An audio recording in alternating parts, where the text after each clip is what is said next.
এক দেশে বাস করত এক গরিব মুচি। গরিব হলেও সে ছিল অত্যন্ত পরিশ্রমী এবং সৎ। দিনরাত কাজ করল, ভাগ্য তার সহায় হতো না, বরং দিন দিন তার দারিদ্র্য আরও বেড়ে যাচ্ছিল।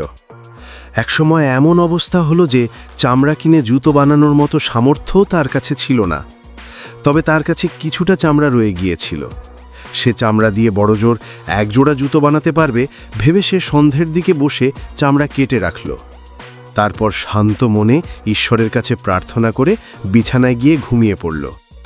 পরদিন ভোরে মুচি সকালের প্রার্থনা শেষে কাজের জন্য বসতে গিয়ে দেখে টেবিলের উপর নিখুঁতভাবে তৈরি এক জোড়া জুতো রাখা আছে। মুচি হতবাক। জুতোর সেলাই একদম নিখুঁত, একটিও খুঁত নেই। তার চোখ বিশ্বাস করতে পারছিল না। সে জুতোটি হাতে নিয়ে যত্ন সহকারে পরীক্ষা করল, যেন স্বপ্ন দেখছে। মুচি কখনো এত সুন্দর জুতো দেখেনি। কিছুদিনের মধ্যে মুচির দোকানে এক ক্রেতা এলেন। জুতোটি তার অত্যন্ত পছন্দ হলো। ভালো দামে ক্রেতা জুতোগুলো কিনে নিয়ে গেলেন। বিক্রির টাকায় মুচি আরও 2 জোড়া জুতো বানানোর জন্য নতুন চামড়া কিনে আনল। সন্ধ্যার আগেই সে চামড়া কেটে রেখে দিল। কিন্তু সকালে ঘুম থেকে উঠেই দেখে টেবিলে 2 জোড়া নিখুঁত জুতো অপেক্ষা করছে। ক্রেতাদের জন্য যেন তার জুতোর আকর্ষণ অপ্রতিরোধ্য হয়ে উঠল। খুব অল্প সময়ের মধ্যে সেই জুতো দ্বিগুণ দামে বিক্রি হয়ে গেল। এরপর মুচি সেই টাকায় 4 জোড়া জুতো বানানোর জন্য চামড়া কিনল।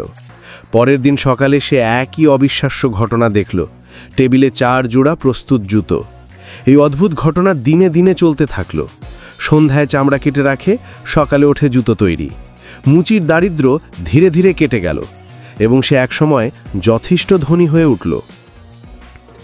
বড়দিনের আনন্দ ছুঁয়ে এসেছে চারদিকে। সেই উৎসবের সন্ধ্যায় জুতো বানানোর চামড়া কাটছাট শেষ করে মুচি তার স্ত্রীকে বলল, আচ্ছা, আজ আমরা যদি না ঘুমিয়ে দেখি কে আমাদের জুতো বানাতে সাহায্য করে, কেমন হয়? মুচির স্ত্রী এই কথায় খুব আনন্দিত হল।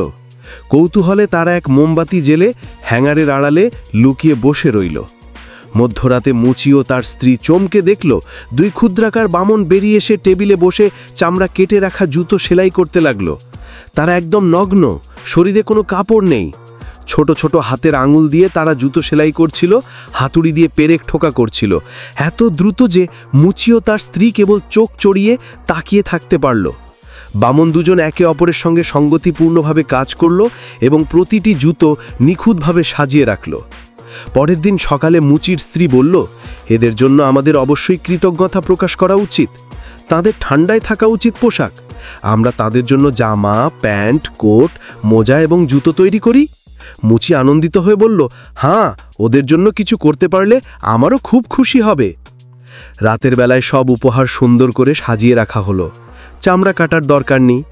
মধ্যরাতে বামন দুজন উপহারগুলো দেখে প্রথমে অবাক, তারপর আনন্দে নাচতে শুরু করল। তারা উপহার পরে গাইতে লাগলো, মুচির কাজ আর করব না, সব কিছু ফেলে আমরা নাচি আজ। তারপর তারা চেয়ারের ওপর উঠে নাচতে নাচতে এরপর দরজা পেরিয়ে চলে গেল। এরপর বামন দুজন আর কখনো মুচির জুতো বানাতে উপস্থিত হলো না। তবে মুচি তার কাজে এক বিন্দুও ফাঁকি দেয়নি। ফলে তার অবস্থা আরও উন্নত হলো। জীবনব্যাপী মুচি ও তার স্ত্রী শান্তি ও সুখে কাটালো। শিক্ষা: সৎ পরিশ্রম ও ধৈর্য কখনো বৃথা যায় না। বিশ্বাস রাখলে ভাগ্য সাহায্য করে।